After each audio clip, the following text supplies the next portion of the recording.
All right, guys, welcome back. Favorite time of the week? Blackout. Yes, sir. It's that blackout hour. Ian reporting live from Vietnam, halfway across the world. Real quick, gotta go check on Russell Simmons real quick, see how you doing. A little yoga retreat real quick. Fact. That's a fact. Ended up in Bali.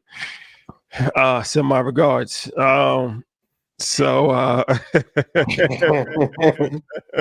Getting tight. Leo, you up on the docket. Nasty being 49, dating a 19-year-old. Damn. Kamora Lee Simmons' daughter. Nasty work. 62-year-old looking like George Mr. Smith Burns. Nasty work, yo. What's the appropriate age gap? We'll talk about it a little bit. That's wild. Shout out to everybody that tapped in last week. You know, that was the biggest episode that we've had so far when we talked about the Diddy saga. If you haven't watched that, go check it out. Yes. My brother Kenny Burns. Great insight. It was a lot of people enjoyed that show, and we talked about a lot of topics that's relevant not only to just Diddy, but just in general, right? As far as domestic violence and God complex and a lot of different stuff. So if you're interested in knowing about that, the relationship, the check, all the money was never sent. We covered all topics. Check it out. He did the same shit he did on Making a Band. Give me a couple weeks, Playboy. Yeah, man. So we are back. Before we start, I gotta tell you, get your tickets to InvestFest. 2 days away from announcing the lineup. Friday, we're gonna announce the lineup. And we got a bunch of surprise activations and give back, and it's going to be a whole rollout. Right. So, you excited? For sure. It's always exciting. You know, a lot of work putting it together, but it's just the beginning. So the first wave of names we'll be announcing on Friday. So get your tickets. Shout out to everybody that comes to InvestFest every year. It's become a cultural phenomenon, and the biggest event in the world when it comes to business and finances. So vendors, there's still a few vendors booths available. Get your vendors booths, and tap in. Red Panda family, let me know what y'all want to see in my booth. I want to crowdsource the ideas. And my goal for this year is for my presentation alone to get you back your return on investment for going to InvestFest. Talking about live trading, showing live trades, live losses. 4 years ago, 3 years ago, I told you about NVIDIA. It's the stock of the damn decade. I think I'll have a new one or sector in place for you. So get your tickets to InvestFest. Yes, sir. Yeah. All right. Anything you would like to say? Yeah, if you want to get rich from the market, go to joinredpanda.com or ianinvest.com. Where to get in, where to get out. I think we dropped 72 prices this month. If you want to buy in long-term, short-term, or for you options traders, where to get in. If I made you money, please put yes in chat. And don't text me about blackout clips if I never hear you say anything about the investing stuff. Oh my God, why you put this stuff about chivalry? You're Rashad. I leading black men astray. If I was chivalrous to you, I don't want no text. And if we only went on one date, you cannot be in love with me off one date. My personality not that fire. No one chatting. My personality not that fire to be head over heels in love with me after one date. Love at first sight. Hey, I've been there one time. All right, so let's get into it. We're going to talk about some relationship stuff, but I want to start with some conspiracy theory stuff. Yep. Cloud seeding. Yes. Right? So do you believe cloud seeding is the cause of violent storms that we're seeing in Houston, Dallas, Dubai?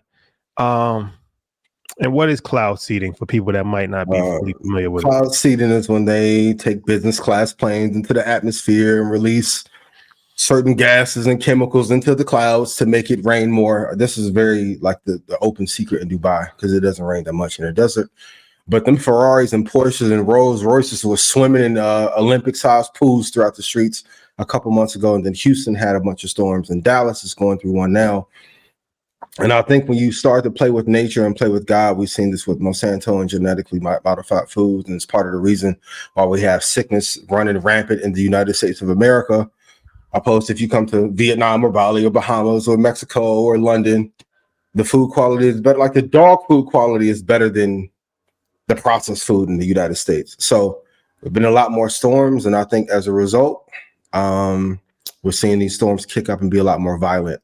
I know a lot of times we talk about climate change, but sometimes there's some intentionality behind some of this stuff. And this isn't like something I read on Infowars.com and Alex Jones and shit. Like, this is mainstream news about cloud seeding. So maybe we can insert a clip and play a clip about it. We're here in Utah, where they have been running cloud seeding program. There are 42 cloud seeding programs across the American West. Many of them have aerial parts where they take airplanes like this with flares attached. Inside these flares, silver iodide, a microscopic particle that acts like a magnet for water. So they shoot those microscopic particles into a storm that's already going to produce snow and just enhance that snow. By the end of the season, in a good program, we're told you can make 3 to 15% more snowpack. Cloud seeding's been around since the 1940s and 50s, but what has really advanced is the number of ground seeding projects. So this little shack on wheels has a pipe and a propane attached. During a storm, they can remotely set that off. It sends up silver iodide, little microscopic particles, into the storm. Gets sucked up into the cloud, makes it snow more. Like a little snow boost. And this is the thing that makes it happen. So this is a ground cloud seeder. But people need to stop trying to mess with these weather patterns, because it does end up having a butterfly-like effect later down the line. So, but how do you feel about just climate change in general? I think, of course, we've done tremendous damage to the planet.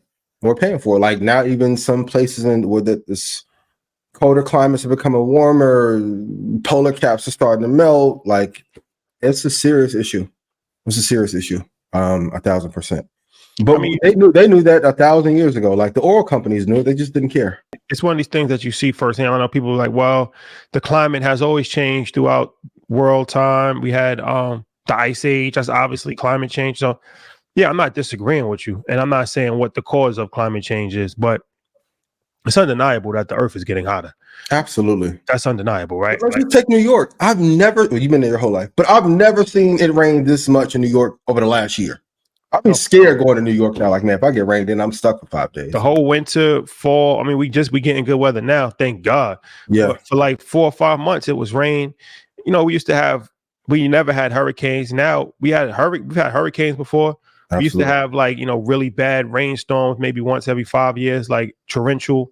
Now it happens once every 6 months. Yeah. Even like, you know, housing, you gotta flood proof your house and do different things. Like, these are things. It's much warmer. It doesn't really snow as much as it used to. It probably snows like one time a year. It used to have blizzards. Absolutely. Heavy snowstorms. Doesn't really snow that much. Very mild winters. Same in Chicago. Winter and fall is like the same thing. There's really no real winter. Mm-hmm. No, it's getting warmer. I mean, I went to Puerto Rico, and we was actually looking at the ocean, and they were showing us, like, that's where Pirates of the Caribbean got filmed. And I'm like, where? They was like, where you looking at right now? That used to be an island. And that was only like probably 15, 20 years ago. Yeah. So it's like, they're like, yeah, well, now it's covered with water, so you can't see it. But that used to actually be an island, and they filmed the movie there. So yeah, as far as if you believe in, as far as the political aspect of it, like, I don't care about your thoughts on this, to be honest with you. But it's not debatable. It's not debatable that the earth is getting warmer, right? And there's effects of the earth getting warmer. I mean, you see it. And a lot of these coastal properties, California is in shambles. You can't even get insurance. You got to be rich to have insurance on your house in California now. This is a financial topic, right? Because it's like, okay, you know, everybody wants to live in Miami, but you're gonna have problems with these oceanfront properties and these waterfront properties. I mean, it's going to happen at some point in time. It's just a matter of when. But I was talking to realtors, and they're like, yo, so many people, they got so much money right now in Miami, they don't even care. They're like, I'll worry about 20 years, 30. That's not really my top concern. Matter. I could ball now. That's the only thing I'm worried about. And if that's what you know, hey, fine, go ahead.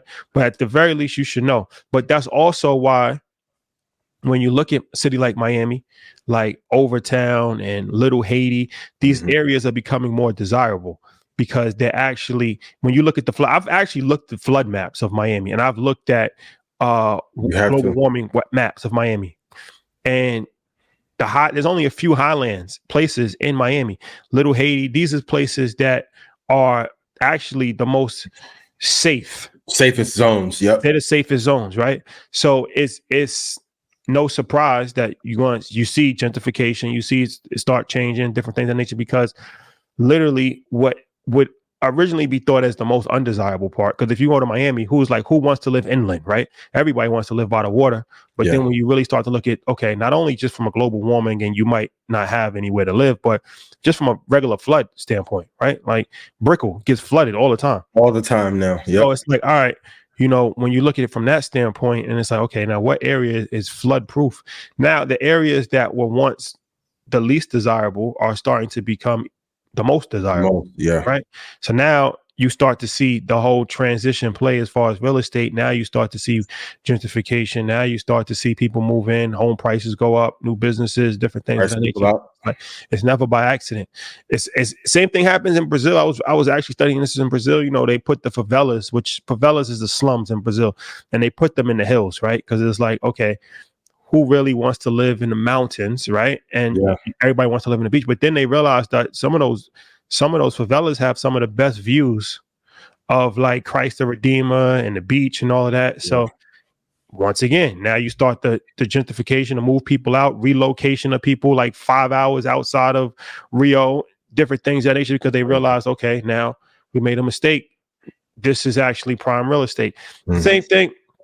Even if you look at New York, like you look at like Queensbridge, right? Queensbridge is in Long Island City, which is right on the water of Queens. It overlooks Manhattan. Previously, that was a bad neighborhood. Now Long Island City is like one of the nicest neighborhoods in New York.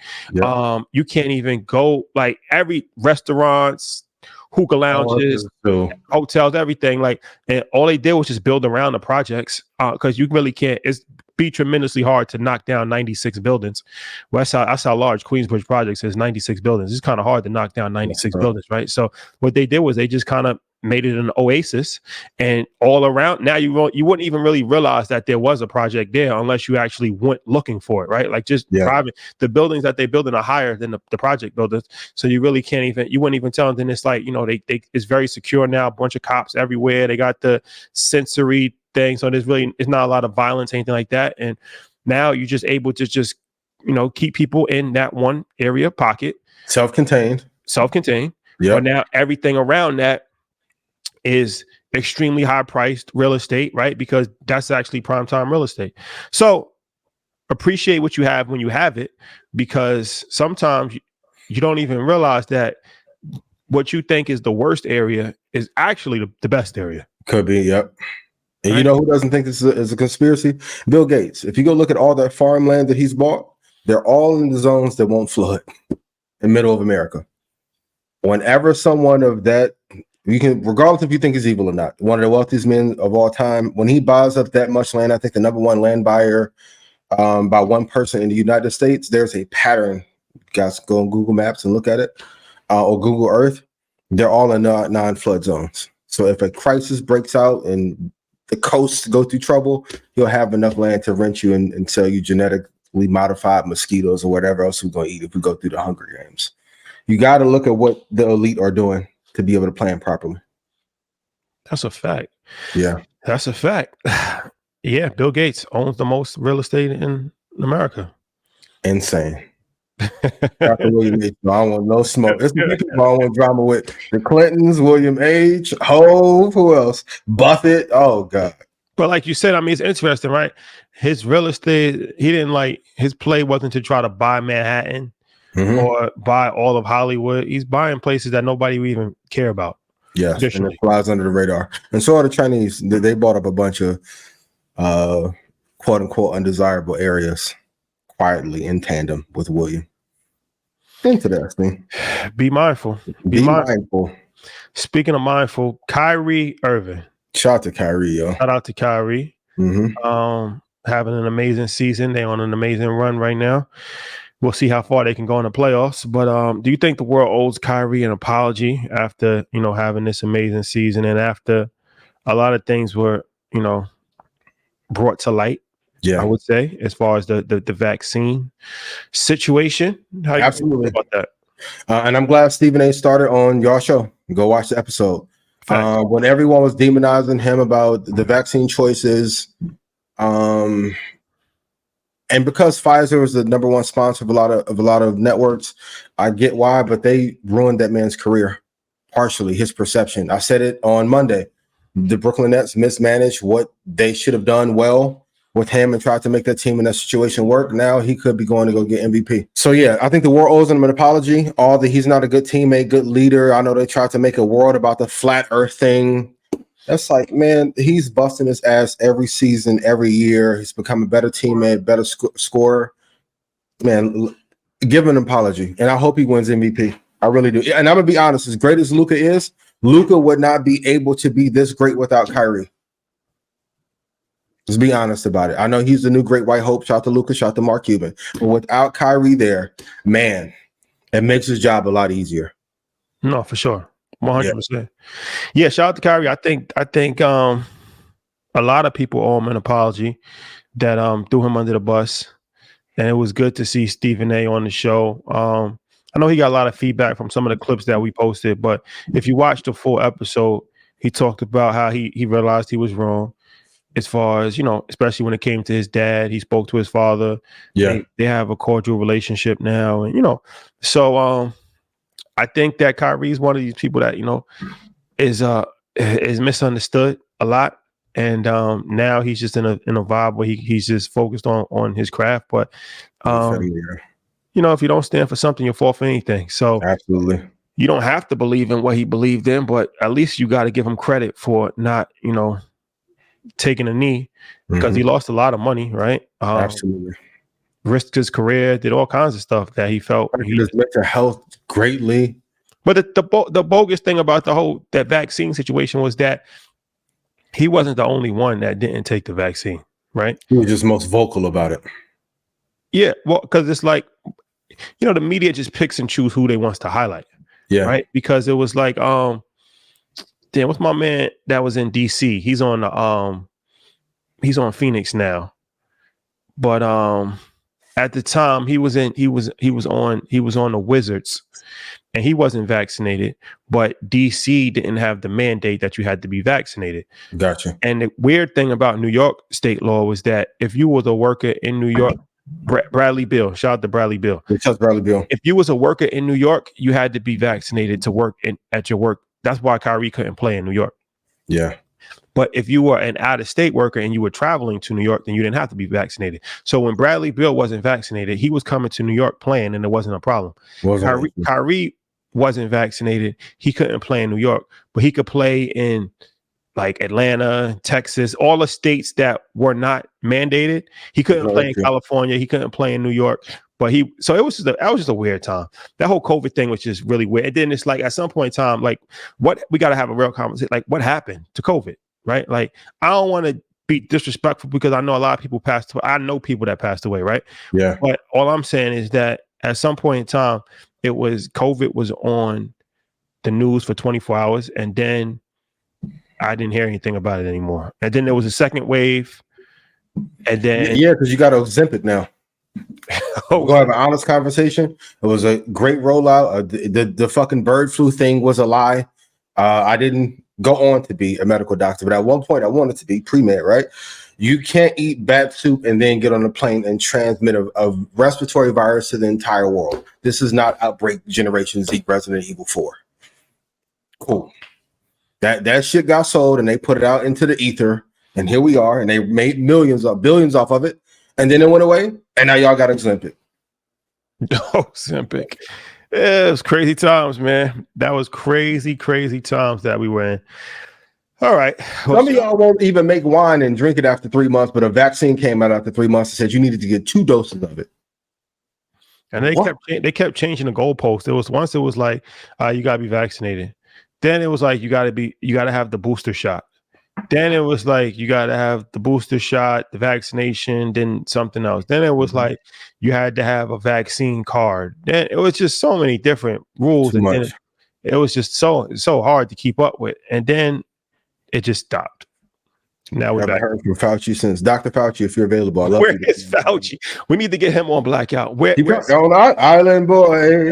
The island boy. Is he trying? Yo, He did what he's supposed to do. where is Fauci at? Bro, Come on, he hasn't shown his face since. Is he still working? Island boy. He done. He did what he was supposed to do. And I get it. At the time of the crisis, you aren't prepared.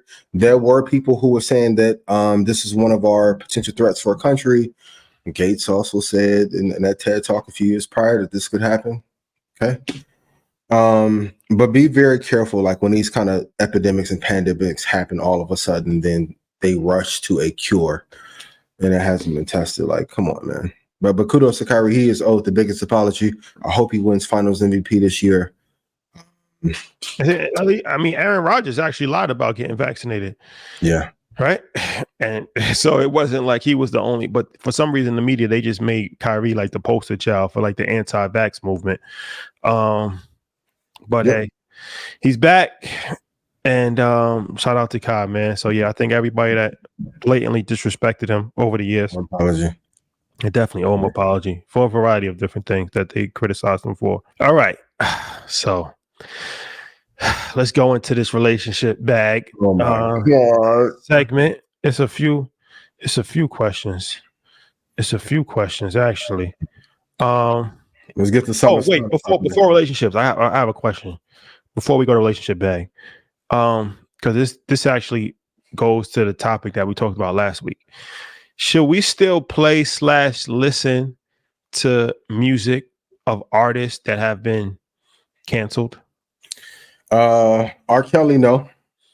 Who else will be on that list? Who been canceled? R. Kelly, Diddy. I actually saw R. Kelly and Diddy on Nas's tour in Chicago in like 1998. Oh, what? One of the best concerts I've ever been to. I ain't even gonna lie. Yeah, Diddy. I mean, at this point, obviously, Diddy's in that mode. R. Kelly, obviously, he's been in that mode for a while. Ain't nobody playing the best of Ike Turner, so he's done. That's the Ike.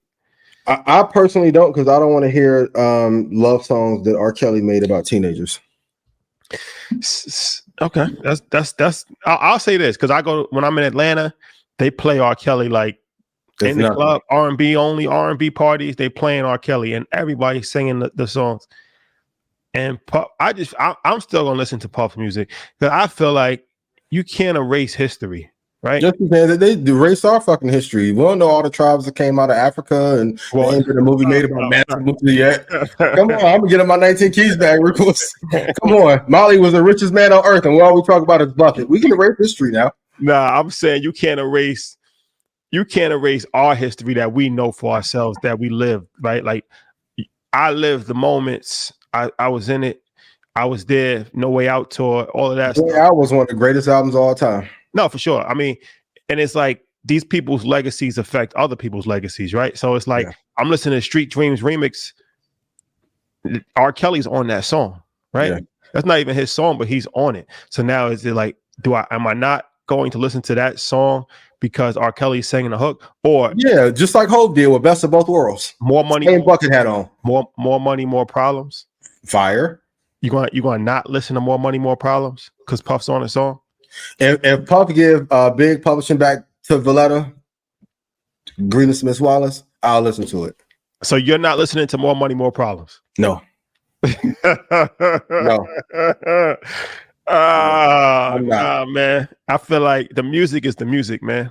The music is the music. It's like movies. Like Kevin Spacey, he caught a case. Where a nasty motherfucker too. He was molesting kids, I believe. If I'm saying this wrong. And men too, being hella aggressive on his little baby Harvey Weinstein vibes, invite him to the crib. It's like Baby Reindeer. If y'all have not seen Baby Reindeer, don't watch it. It's gonna traumatize you. But if you invite somebody over to a party to come see you, and then you come out in the robe and then pull your dick out. Big creep vibes. Come on, man. But what I'm saying is that Usual Suspects, greatest movie of all time. Like, I'm not gonna not watch Usual Suspects because of what Kevin Spacey did, right? Dirtbag, I don't condone nothing that he did, but that movie is classic, right? So how do we separate art from the actors? R. Kelly was singing about the shit he was doing with young girls. I wouldn't play an Epstein movie. But what I'm saying is that they playing Fiesta, right? They playing Step in the Name of Love. They playing Fiesta. They play it, I believe. Hold act like best. Let me get this off. Hold act like best of both worlds never happened. I just heard the Best of Both Worlds joint in the streets. I was in Harlem last weekend, and they was playing that. You got a body, yada yada. I'm like, they still people like what I said. People still gonna keep playing that music. That music is just timeless. So, but it's interesting because you do kind of feel weird, especially the R. Kelly situation. Like even when I hear it, yeah, your body's calling me over a 16-year-old. You was 28 years old, nasty motherfucker. Like, I don't go out of my way to play R. Kelly, but I never did, right? But when I'm hearing it being played, it definitely registers in my mind. Like, yeah, man, that's R. Kelly's. Like he doing life in jail right now. Like, you know what I mean? So. It's weird. It's kind of weird, but it's it's one of these things, right? Because it's so many different people. We can go to OJ, rest in peace, but OJ, right? Like, okay, I'm not watching. Nobody watched OJ highlights no more. No, but he was in movies, right? I ain't playing that. What was that? Lethal Weapon? No, what was that called? What was that? The funny one, like the spoof. Yeah, the spoof. Yeah, I don't think they're getting played as much anymore. And we got to have a real conversation about who helped him in that situation, because somebody on the run did don't get tagged in that involvement for the murders either. But we'll leave it there. It's a serial killer that was attached to that too. But yeah, so no, I'm not playing it. But for all honesty, G-Dep's album "Child of the Ghetto," one of my favorites. Sean first album, one of my favorites. No Way Out, as a Tupac fan, one of my favorites. Apple, how the fuck y'all don't have Life After Death on the top rap albums? Life After Death better than All Eyes on Me as a Tupac fan. Yeah, for sure. What? Life After Death wasn't on the top 100? To me, it's the number one rap album of all time. It's up there. Like, how that's not on there? What? I don't care what y'all said. That should have been on there. Yeah, for sure. So, Life After Death. So, yeah, I mean, yeah, it's interesting. But put in chat, do you think if an artist is canceled, we should cancel their music, movies, and art as well? Or are you still going to listen to All About the Benjamins? It's all about the Benjamins. It's all about the Benjamins. Been around the world, like it's a lot of those records. Been around the world remix. Been around the world. Yep, Trick what Mace who they what Mace do. Got a lot of girls that would love to replace you. I feel now Mace can't even perform, right? Because if that's he can do his verse. Every one of Mace's songs, most of them have Puff on them. His big records. He can just do his verse. Come on, man. Hate me now. He hate it now. Maybe like a motherfucker, boy. Hey, some of these things you can speak into existence. Gotta be careful. Yeah, and I think it's just so many things like you can't like 1 or 2 acts, 5 acts. Okay, it's too many. Too much. And too many people in your inner circle. I ain't even touched on this topic yet, and I won't today. But there's too many people in that inner circle too that have passed. And I'll King Von, number 2 serial killer in hip hop now. He ain't number 1 no more. Is Diddy worse than OJ? Nah, come on, man. Come on. Who got more bodies? Okay, we're gonna blackout. Who got more bodies? Come on, man. All right, next. Common law. I'm back. I don't even care. I was quiet last week. Don't text me about no blackout clips and I hear nothing about y'all bought a video. If I made you money, please put yes in chat. And I'd have kept it 100 the whole way. Now I don't hear nothing. Why you guys are diverting your attention into this kind of content? Because y'all motherfuckers ain't invested. That's why. Talk to me about that. Yeah. Common law living. This comes courtesy of my mom. Shout to your mom with the amazing question. She raised the question of this generation, right? Is marriage even a thing still? Is it important? And how do we feel about common law living as far as like, when I say common law living, I'm talking about you live with your girl or you live with your man for 10 years. Right, 15 years. 15 years in, you got 3 kids. you got a mortgage, a rental property in Idaho. Like it's just like, boys be getting the popping in it. Yeah. Tenants, the students from Boise State. So it's like, how do we feel about common law living? Well, I think Troy said it. The best question before this is like, when should you begin living together? As far as the common law, if you're not prepared to go through that, be careful, because any family law attorney will tell you put yourself in a precarious situation if things do not tend to go right. You're pretty much signing an agreement state by state. Gotta know your laws. To set yourself to lose everything if things go awry. And I pray that everyone who's living with somebody, that you're in love, happiness, joy, all that. But if shit goes wrong, are you prepared for what comes with it? So you got to protect yourself at all times. Women too. A lot of women I know are living with a guy. The guy may not have been doing that well, may have been broke. They help him get his stuff together. And then they end up running off with some assets and then go spend it on another girl. Happens a lot. Well, it does. Well, I think we have to peel back the layers of even why common law is so prevalent in Black community. This comes from social programs, right? Where a lot of times you couldn't qualify for welfare or drop the history. Yep. This is by design. Or daycare if you were married or if you had two incomes. So a lot of times it was done from a financial standpoint, right? Where it was like, okay, divide. If we're divided on paper, right now, the woman can get a lot more services, government services that she would not be able to get if she wasn't a single mother, right? So even if she wasn't a single mother, it was no real incentive to get married, because if anything, by getting married, because we always look at it like you get married, that's beneficial, right? As far as your taxes and stuff like that. But you got to realize there's a certain population back then and even now still where they looked at it as detrimental as getting married, right? And I think that a lot of that's by design, because why would you even have those programs in place with stipulations that you have to make under a certain amount or you have to be single? Like, it's like you're purposely laying a trap for people not to get married, to have dysfunctional homes, right? So that's part of it from the government aspect of it. We can't deny that. I think another part to understand is that in a lot of states like California and other states, even if you don't get married after, I think in California, 7 years, you still, like if you break up, they can still file for spousal support. They can still get different things that a legal wife or a legal husband will get, right? So don't think that you're just legally safe for not getting married. But then there's also a psychological thing that I think we have to really address in the Black community, as far as the idea of being put on paperwork, right? From like going to a court, signing a document. And this goes back to past trauma as well, right? Where it's like a lot of people don't want to have to legally, and there's some valid arguments to that, right? Because it's like, okay, if this is the law of the land, that's not the law of any religious text that you follow, right?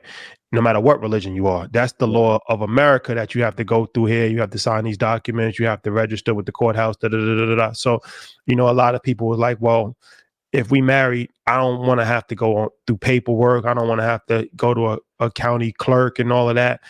And then I think it's an aspect of just psychological, where a lot of, especially men, they just can't see themselves being married, even though how I look at it, if you live with somebody for years, you're already married, right? Nothing changes.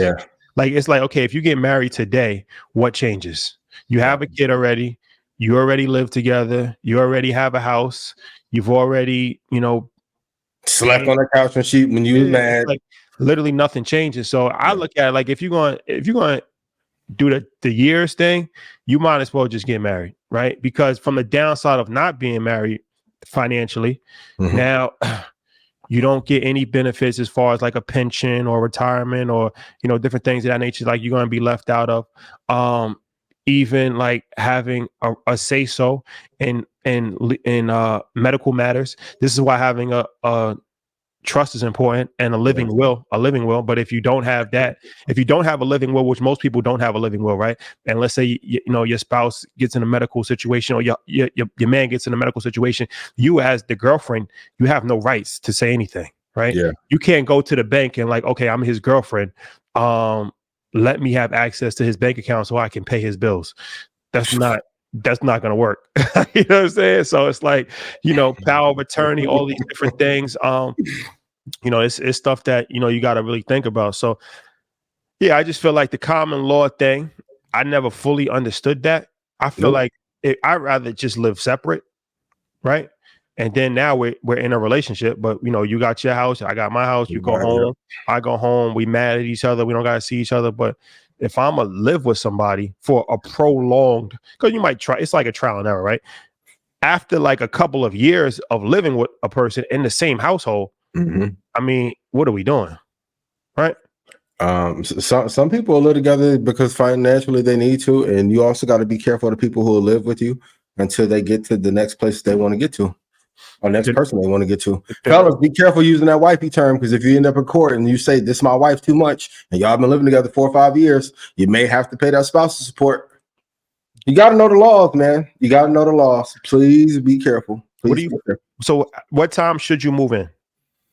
Where I'm at today, ain't gonna be no moving until we get married.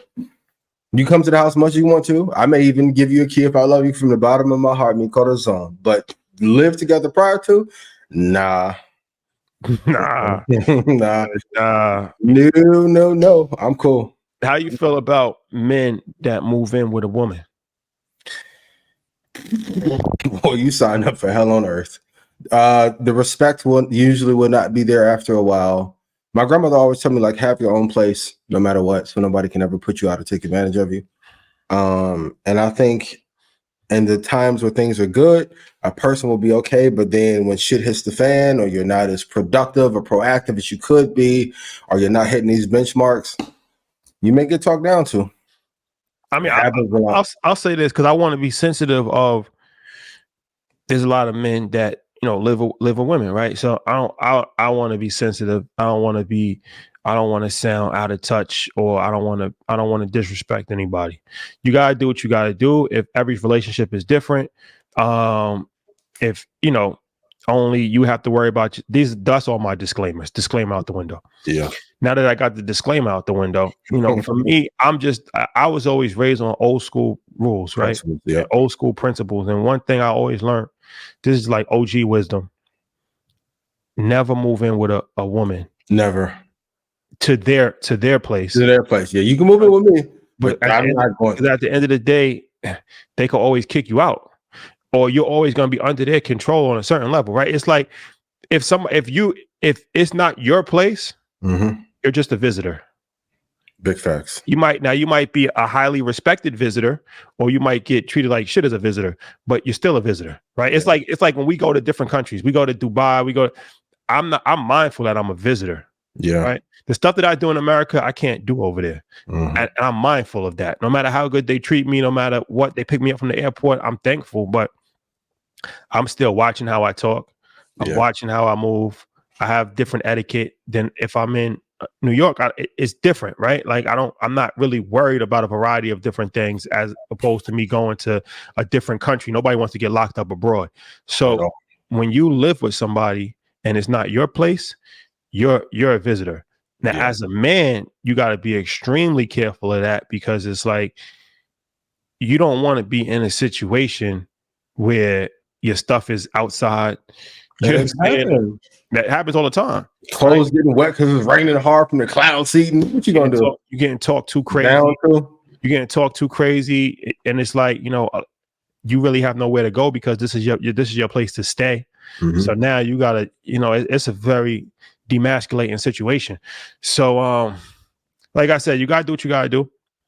But for me personally, that's something I learned when I was a kid. I never forgot that. Like, I never forgot that. I'm just like, be mindful. Have your own spot. Yeah. Have your own spot. Somebody yesterday, their brother got caught on Tinder. I didn't even know people still use Tinder. She about to leave. Okay. Oh my God. So he hit her with the tears, theatrical performance. I'm gonna change. I mean, you know how we all do once in a while, right? Now all of a sudden he got to move to Kansas. I'm like, what are you gonna do in Kansas? Well, she want to move there because I'll say, oh boy, you in the trap. She got you in the trap, my boy. Give it 6 months. You'll be put out. You gonna fumble. And that's why you gotta watch Market Mondays. You gotta watch Earn Your Leisure. You gotta study. Yep. Because you should never be in a situation where, like you said, you gotta move to Nebraska because now she's moving to Nebraska, and it's like, okay, well, damn, I packed my bags. I gotta do what I gotta do. Yep. Nah. No. That's not the space that you want to be in. And I know some of y'all be like, yo, you ain't balanced, da. I would rather, and I love what I do. Like to be very honest, as Black men, to be able to invest and trade and now do broadcasting. These are things that our grandparents would have dreamed of doing for the money that we get for them. But I would rather work consistently, even while on vacation, than have to deal with somebody telling me what I can and cannot do. Even when I go on vacation, like, oh, your girl let you go when I was in a relationship, let you go on the trip solo? Yes. Okay, what you mean? I was going on vacation before I met her, during and after. Yes. Some of y'all be getting talked to crazy because they know that you don't run your life and because you need their help. Don't be in that situation. So in a correction from our research department. Yes. Kevin Spacey was found not guilty on 9 sexual offenses against 4 men in their 20s and 30s between 2004 and 2013. Yes, in the court of law. If you go watch that documentary, though. So he was found not guilty, ladies and gentlemen. So please, that's important, right? It's our journalistic duty. It's our journalistic duty to make sure that we provide the right information. Mm-hmm. And also for common law, California actually does not recognize common law, but the states that do recognize common law is Colorado, Iowa, Kansas, Montana, New Hampshire, Oklahoma, Rhode Island, South Carolina, Texas. That's the big one, Texas, Utah, and the District of Columbia. So be mindful. I had 2 more years and I've been caught in a common law situation. All you Houstonian, Dallas, Fort Worth. Be careful. And District of Columbia. Be mindful. Okay. All right. So Kevin Spacey, I guess he beat those charges, huh? Yeah, he was beating something else on that. He trapping people in that house. Yo. He's a little nasty dude. That whole entertainment, the Nickelodeon producer, that's a little nasty industry, man. It's a funnel for some nefarious acts, if you will. And no one acts like anything happens. Yeah. Everyone knew about the casting couch thing for 30 years and then swept it under the rug. Same with the stuff in Nickelodeon and the music industry. It's insane. So even the guy who found NSYNC and Backstreet Boys, he was fondling this. How y'all let this shit go on for 10, 15 years and not say nothing? It's crazy. All right. So, okay. Let's talk about, there's a dating app called FlyMeOut, right? And it lets you apply for trips that people go on. It's actually, there's a video, right? So Mike, cue the video. In humanity's attempt to get closer to a real life Black Mirror episode, we now have a dating app that is called FlyMeOut, where you can apply to trips and then be selected to be flown out to places like Mykonos, Greece. This is how the app works. There's a group of guys. It could be one guy or multiple. Zach, Sean, Mel. They're going on vacation together, and they have an amazing suite with outdoor plunge pool and amazing views. And they want some probably ladies to join them. They list their trip on the app, and they say, we'll pay for your flights and then also where you're staying, but you stay with us. And if you're on the other side and you want to go somewhere, you then look at their profiles and you say, okay, I'm going to request a spot. And then the 3 of those guys will determine if Kylie from New York, who's a nurse, that's messed up that they said her occupation's a nurse on it. And then they'll say yes or no to the application. Each trip will show how many people have applied and been selected. And no, this isn't the beginning of a Black Mirror episode. This is real. You can download the app today on the App Store. Find your tribe. See the globe. Just some like-minded individuals trying to travel the world. Okay, so that video fully explains it, right? Yep. So the video shows that the app is for women that want to go on trips and guys that want to pay for women to go on trips, right? And you queue each other up, you pick each other, and it's like, okay. This is interesting because I've had this conversation like a while ago, like just a hypothetical of like, yo, sometimes a guy might go on a wedding. Let's say it's a destination wedding, right? Yeah. To St. Bart's, right? Let's take like there's nothing popping on St. Bart's, right? It's not like you going there and you're going, you know what I'm saying? It's like it's an isolated situation, right? Yeah. And it's a wedding and you got to go there for 5 days, right? And it's like, damn, do I want to go by myself for 5 days to St. Bart's? Probably not. Mm-hmm. So you throw the back call out to old exes, friends, people that you're trying to holler at. Nobody really takes the bait. So it's like, damn. It's like, okay, like what do you do, right? Do you just put it on like open it? Like, hey, I got an all expense paid trip to St. Bart's.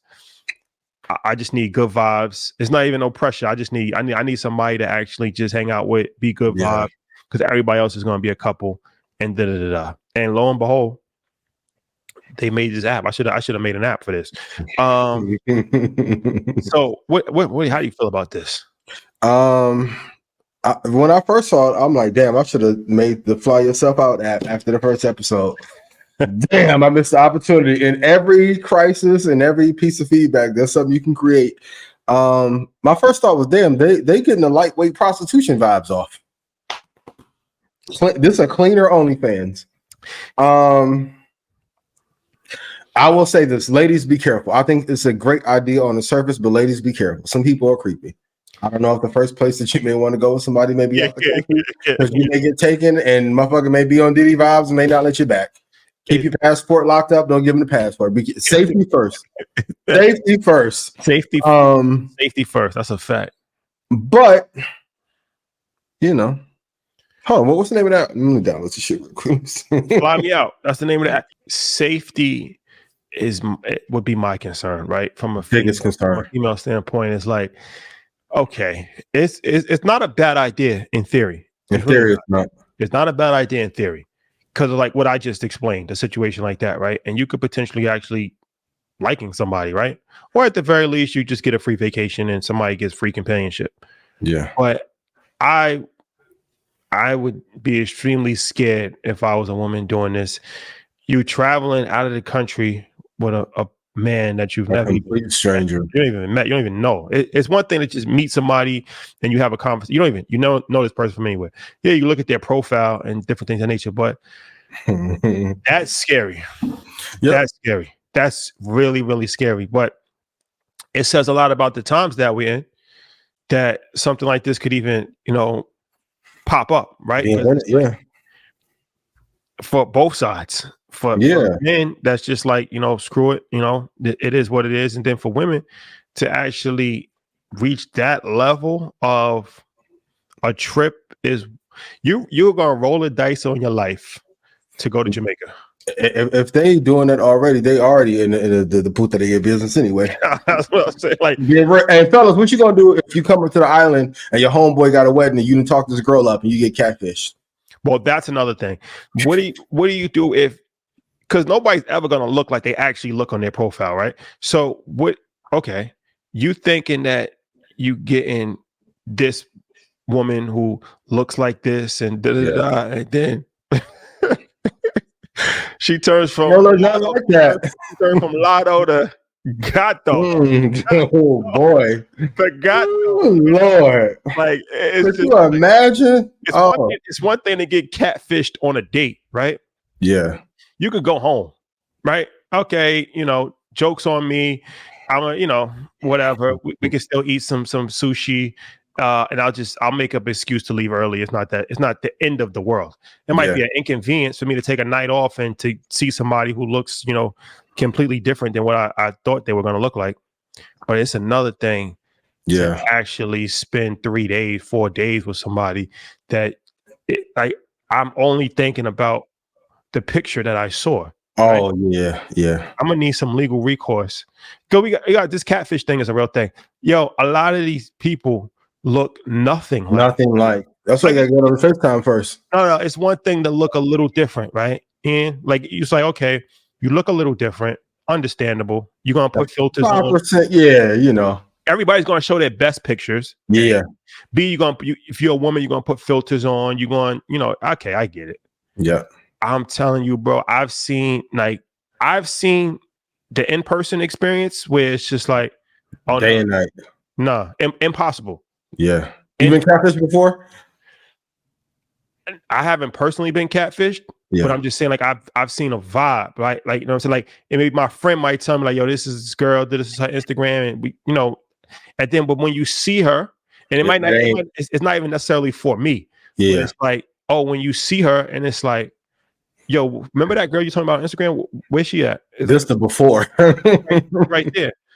And you look at the phone, you're like, she don't look nothing like. And that happened. Hey, well, ladies, put it in the chat. It happened with men too, ain't it? Badass skin, no haircut, clothes are smelling like mold and shit. Oh my boy, skin thing is serious too. That's an epidemic within itself. Yeah. But yo, this is a dangerous world, bro. Like, you gotta be careful. Fellas, I had the money to send them back just in case I may not fly them out, but I'll send them back real quick. You ever see somebody that looks better in person than they do online? Oh, a bunch. A bunch? Yeah. I know some. Yeah, about a good like 7, 8. Yeah. Some people just don't know how to take pictures well. Some people just don't care. They don't care. Yeah, they don't care. Then you see them, you like, oh shit, you like, you know what I mean? Okay. Oh. Those be the best ones. Oh, that's perfect. The best ones. Girls with like 2,700 followers, like 37 pictures. Yeah, just regular cell phone pictures. Yep. Not like, you know what I'm saying? Like they don't got the Sony A7 III-Z. Yeah. Like, goddamn, you got an 8K camera for Instagram? Yeah. What you doing? Well, red flag number one. Listen, if she got the multi-light set up in the room already, I haven't found the arm page, but it's there. Arms, sleeve tattoos, like you're a biker gang with the 3 Van Keeley plate. Oh, red flag. On the play. Yep, regular cell phone pictures, 3,000-4,000 followers, not on social all day. Yeah.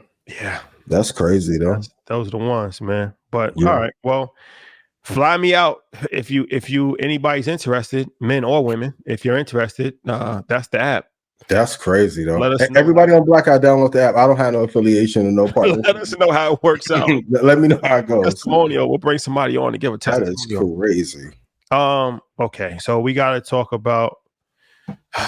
So there's a Nigerian football player, right, whose DNA test allegedly revealed that he's not the biological father of 3 children from his wife.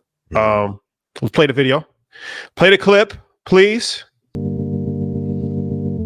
This is a dirty game. Can you imagine the irreversible psychological trauma to experience this level of betrayal? Look how old these kids are.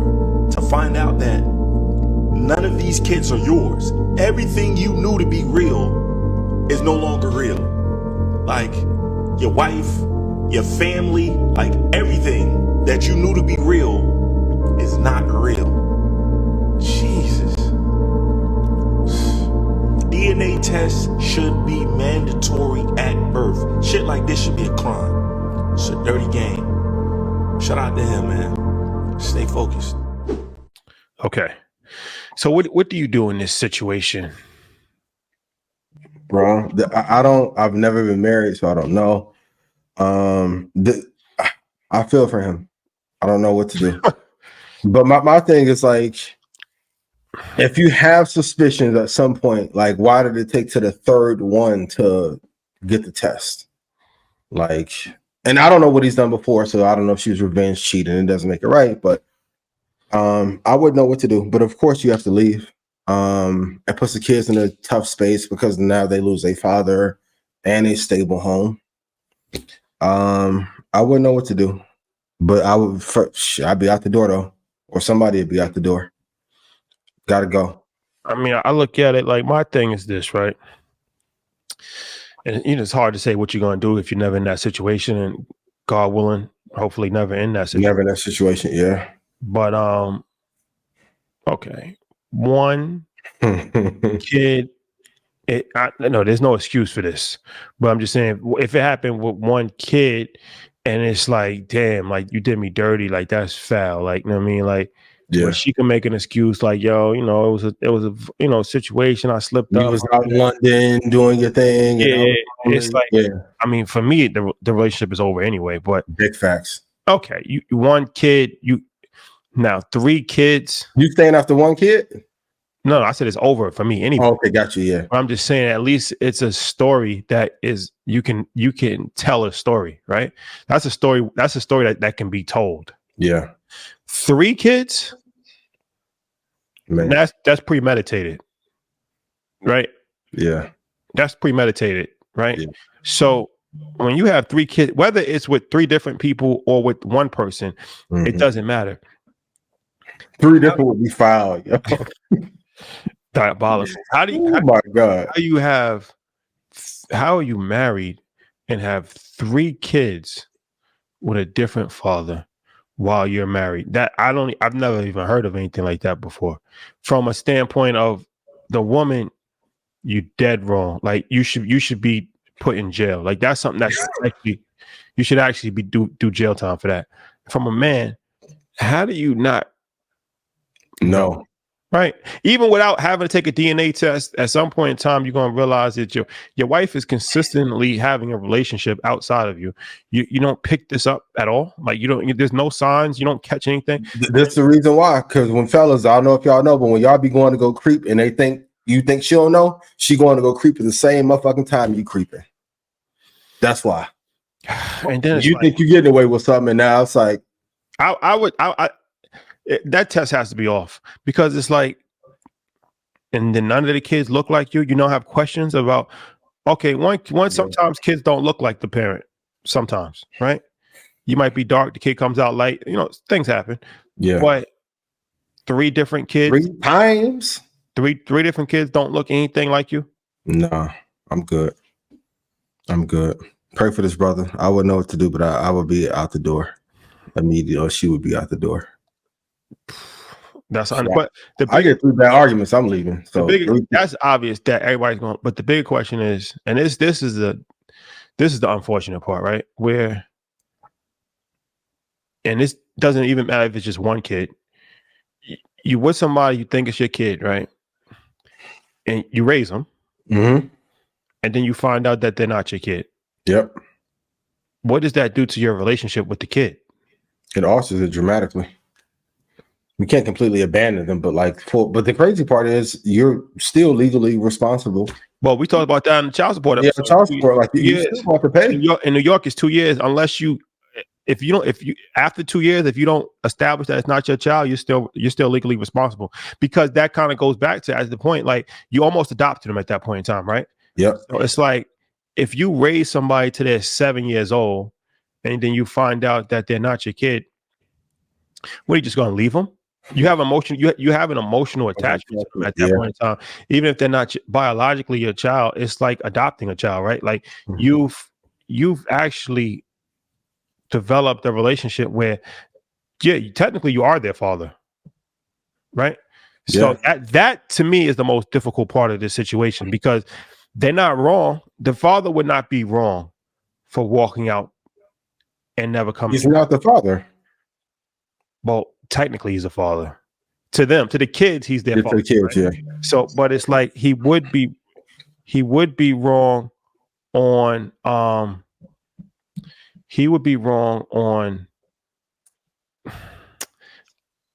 moral standpoint, from the kid's standpoint. Like, I mean, because it's like, damn, now you abandon them when that's all they know is you, and you left them. So that's a very complicated, tricky situation that, like I said, I don't even want to judge that situation, because you can't judge it unless you're in it. But that's an unfortunate situation to be in for sure. Yeah, it was tough. Prayers for him. I wish that pain on no man or no woman. I don't want to tell the business, but I do have a friend that like had another child while he was in the relationship, and that shit. They tried to stay together, and it's been hell for their relationship. So Damn. be careful. Do the right thing, man. Do the right thing. And if you're not gonna do the right thing, don't get married. So. But fellas, while y'all out creeping, doing y'all 1, 2, thinking y'all slick, ladies, hey, I'm gonna tell some more of y'all little secrets this week. When y'all be going to get y'all little cheat off vibes on a guy cheating, fellas, just do right. Just do right. Or leave. That'd be my move. Shit don't be going well. I'll be like, all right, cool. Vamonos. Okay. So Let me ask you this. Speaking of wrong, is Leo DiCaprio a creep? What's the age gap that's appropriate? He's 49 and a half and 3/4 or whatever, dating a 19-year-old. Historically, he's dated, the cutoff point is 24, 25. It was cool when you was 30, 32. so But now almost being 50. Come on, bro. You older than 50 Cent. brief me on this. I don't really know the whole situation. His girlfriend, she's like a model. 19 years old. She was born after Travis Scott for something came out. She's like a model. Yeah. Because I know he dated the girl Bar Raphael. That was years ago. She was a model. Mm-hmm. So all right. So he's 49 years old. Yeah, and it's the thing, like at 24 or 25, before they get 25, he's cutting them off. Cool. That's your choice, cool. But 19 is too young. Yeah, no, for sure. Well, wait, are we talking about this before? I just feel like, I don't know what you have in common with a 19-year-old. And they still look like kids. That girl looked like a high school junior. We're not fully even developed yet, mentally or physically.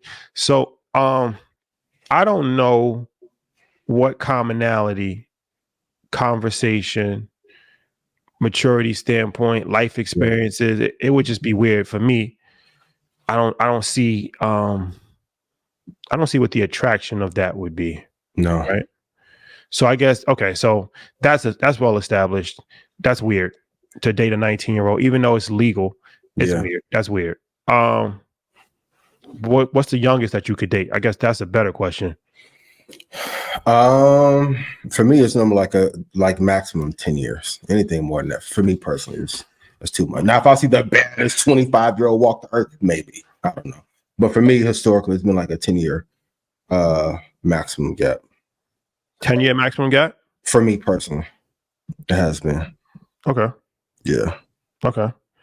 I mean, I would say. Oh, we got a chart. When Leo cut off, he refused to date women over 25. Now, psychologically, I'm not Freud or anybody, but maybe he has a.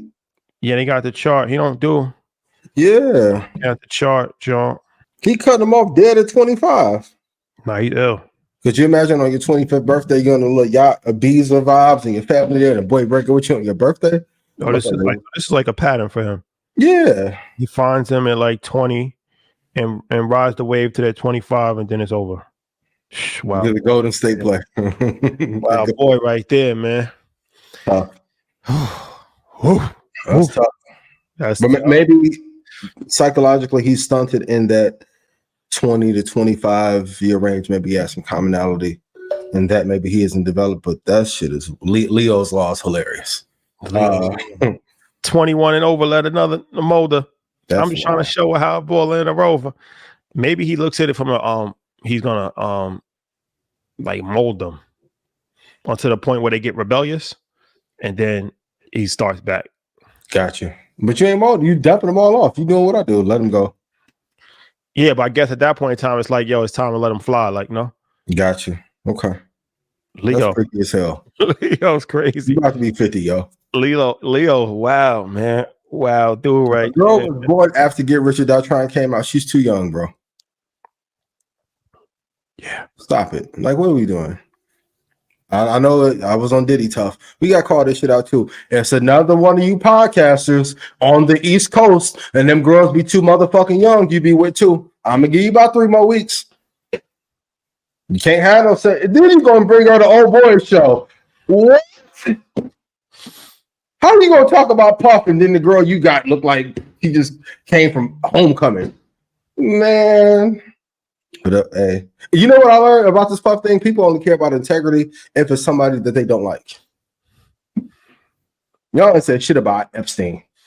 The Island Boys told you that they was on a fucking Island Boy shit with him, and they never said a word.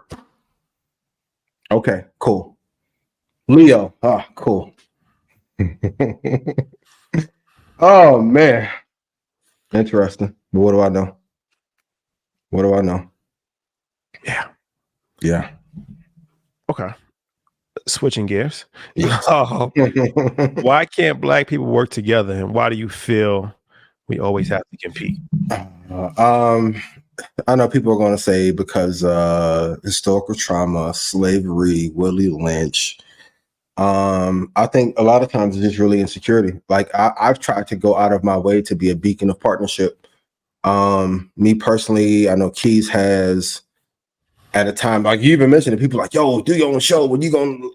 Then here we come with Blackout. Like I love that. Like I always say, people, y'all was shocked when me and Shadi did a show together. I think because people are insecure. I think once we have to take responsibility at some point and not blame slavery for us not getting along. If we know all the stats around slavery, and if there's more money in partnerships, like because some people are not that person in real life prior to internet, and it's one of the things I was talking to Joe about. I asked him, like, the people that you're asking me about, did you know about them prior to 2020? He was like, no. Okay, well, that's your answer. So I think we have a crabs in a barrel mentality, but as Dick Gregory once said, it's the hot water or the boiling water in the barrel that makes the crabs act like that. I think there's more than enough for everybody in every space. I think a lot of times men are just insecure and they want to be seen as the one or that dude. And if you partner with somebody, all the light is not on you. I want the money. I want the fame and all that shit. That's cool. I want the bag. So.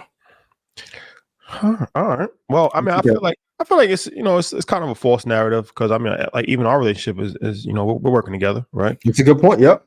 So I don't think it's always that the case. But you know, there's always going to be insecurity, pride, ego.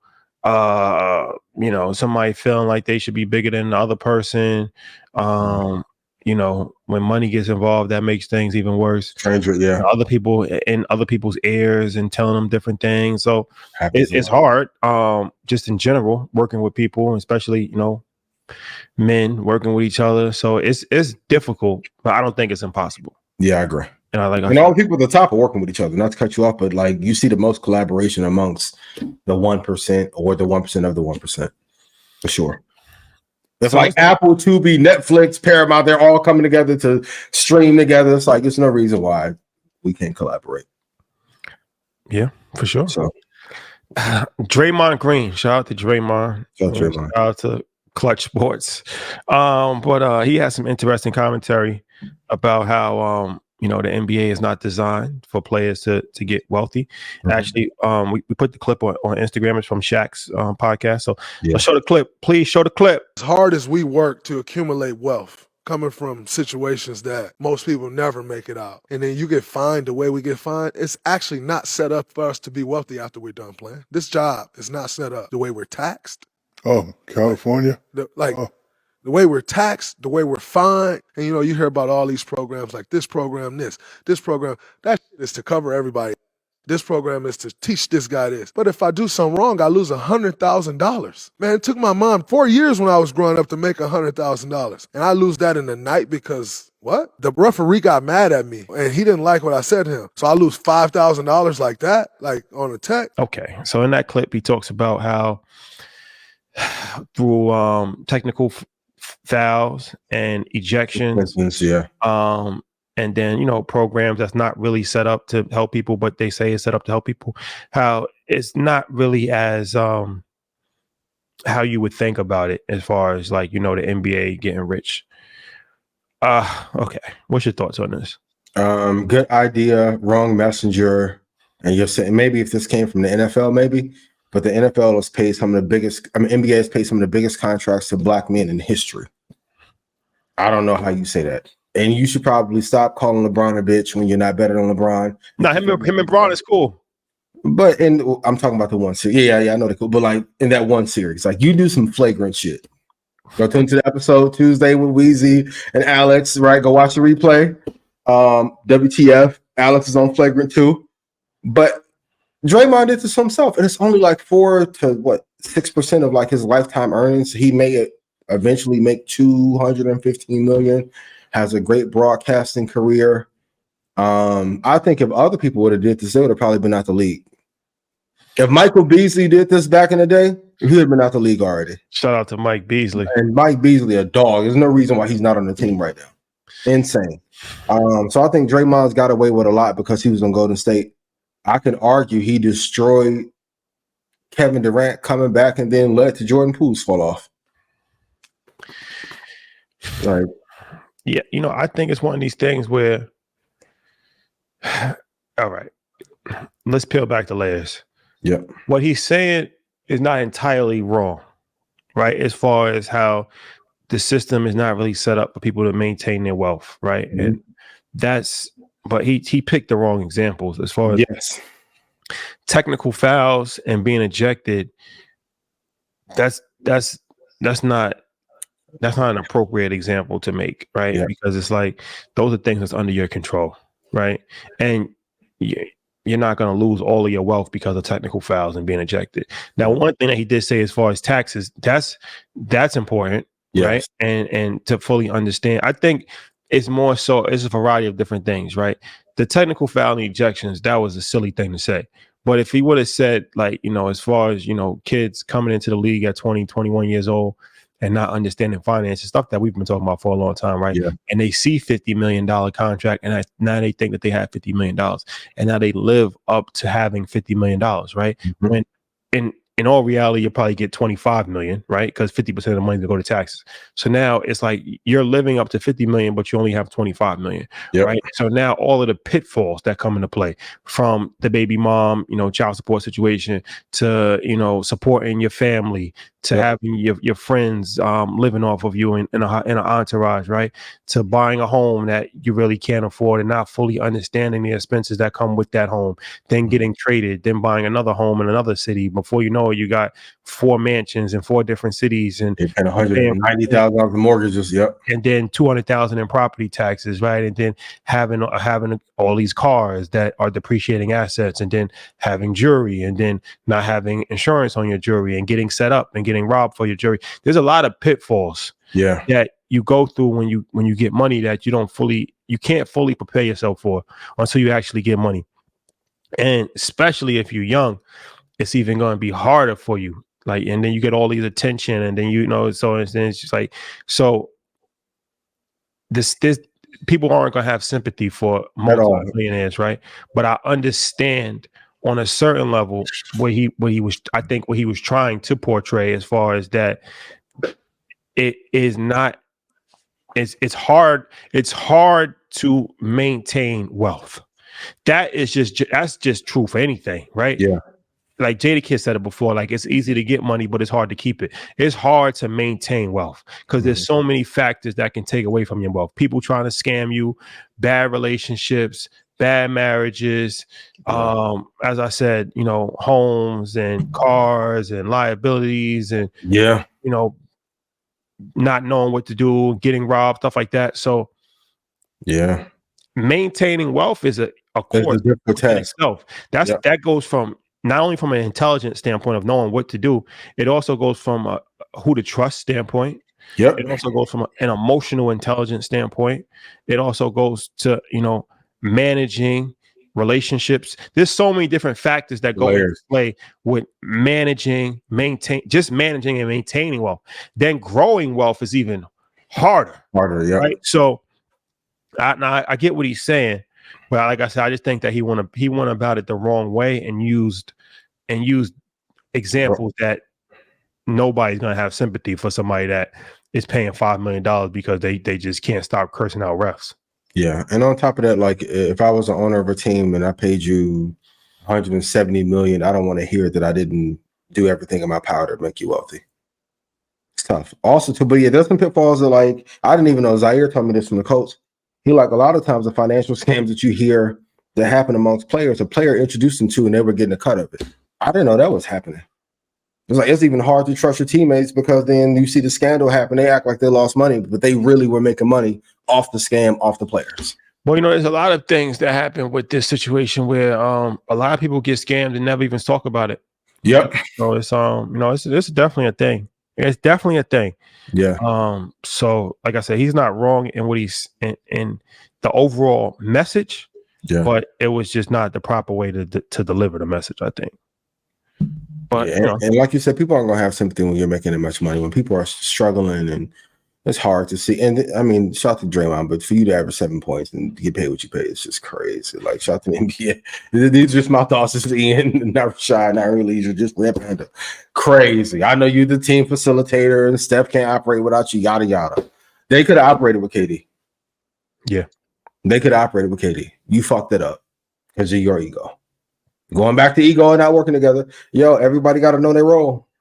Everybody got to know their role. And sometimes it's better to win with the winning team as opposed to trying to find something different.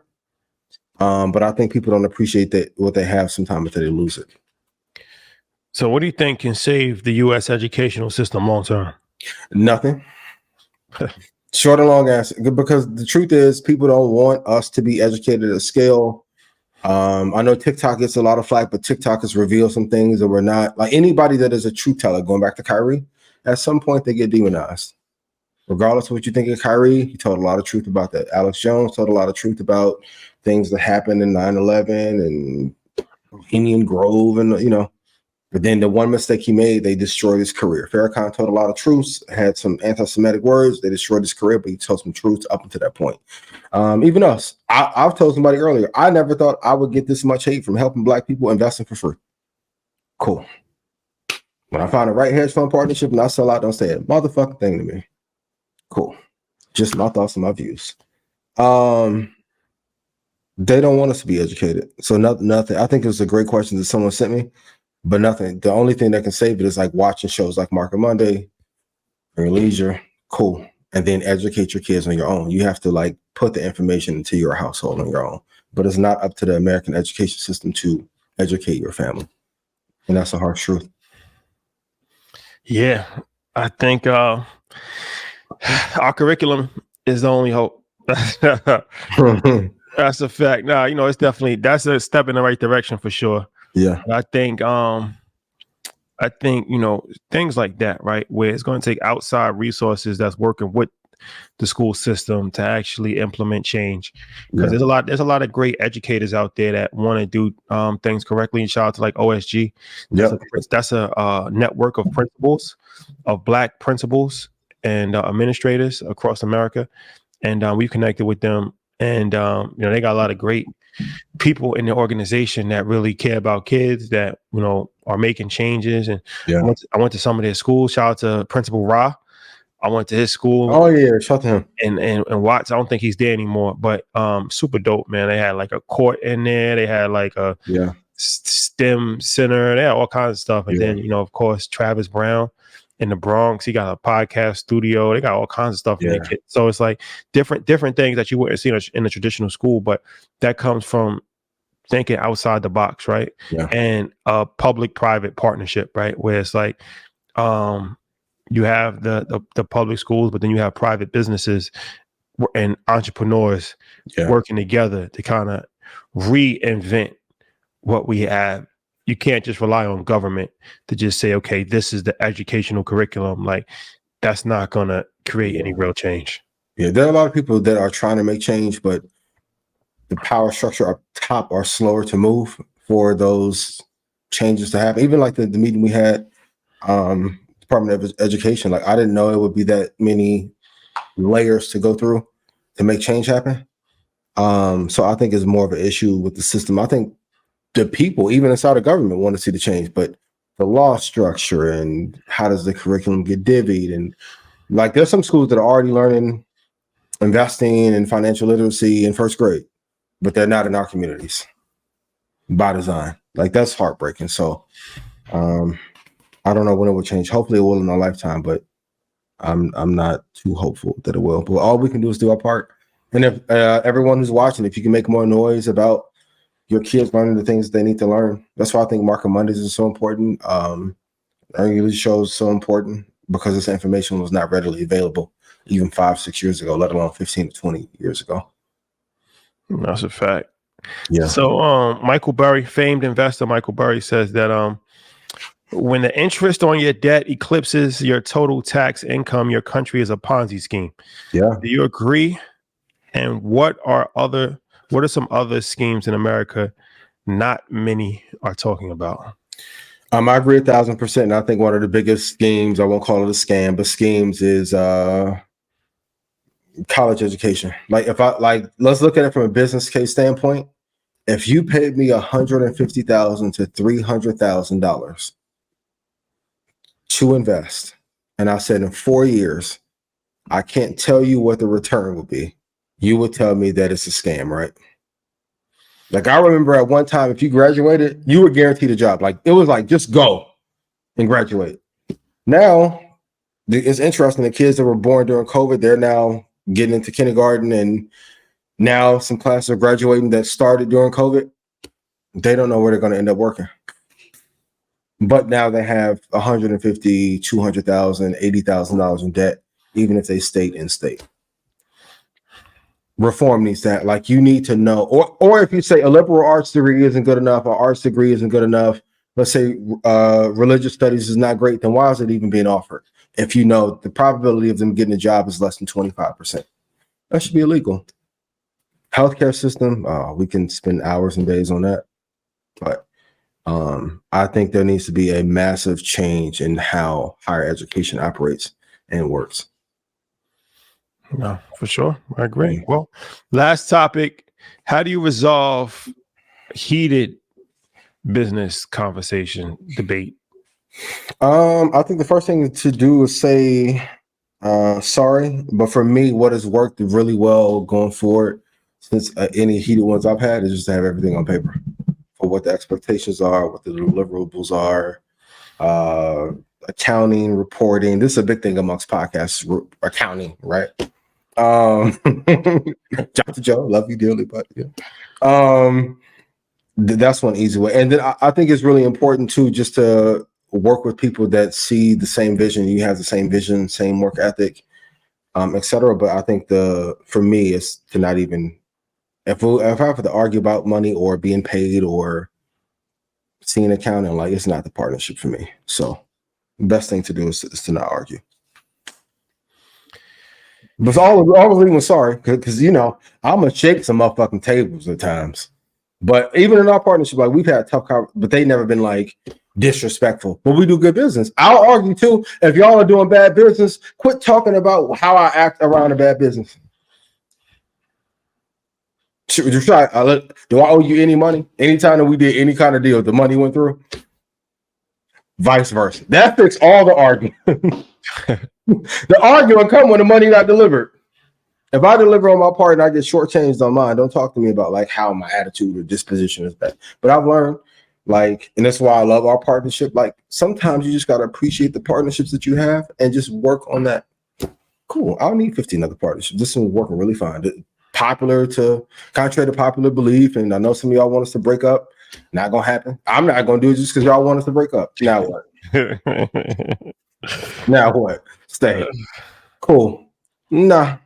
Appreciate the partnerships that you have and the ones that are working. And then if the money's being transferred when it's supposed to, everything's fine.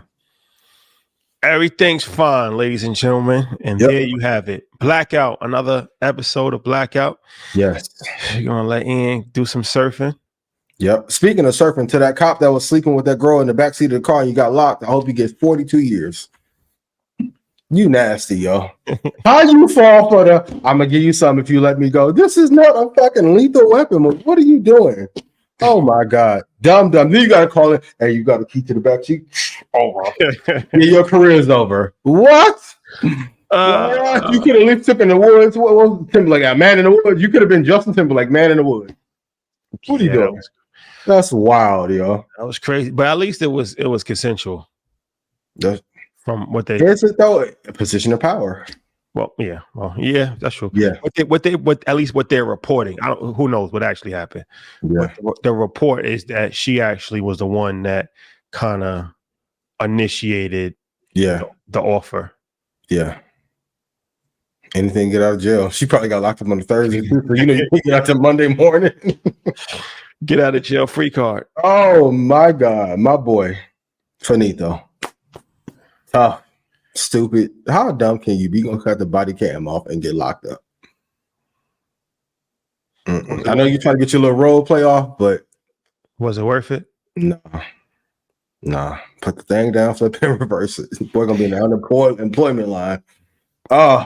And also too, this is the man brain. I want to see how bad this girl was for you to lose your career over. I got catfish. Oh, let me download this FlyMeOut app. I'm not flying that now. Fly you out. Fly you out app. That's sponsor. Crazy. That is sponsor. All right, ladies and gentlemen, it's been real. Mm-hmm. Until next week. Yes. Stay safe. Love y'all. Stay dangerous. Big facts. And don't be in my comments this week unless I'll see you on the Market Mondays and Investing Clips too. Okay? That's a fact. Thank you. That's a fact, ladies and gentlemen. It's been real. And if you miss me, just say you miss me. You're leading the wrong path for me, and you were so chivalrous and kind, but online you act as if no, I'm both. Best of both worlds. Best of both worlds. I was chivalrous to you and send you packing too. Damn. These just jokes written by 85 South. Chad, save me. Fly, save me. Oh my God. Yo. Louis Luggage. It's still Louis Luggage. Gotta go, baby. And I'm looking for love. I'm changing. I'm working on me, you know. Gotta happen. Gotta happen. All right, guys. Peace. Peace.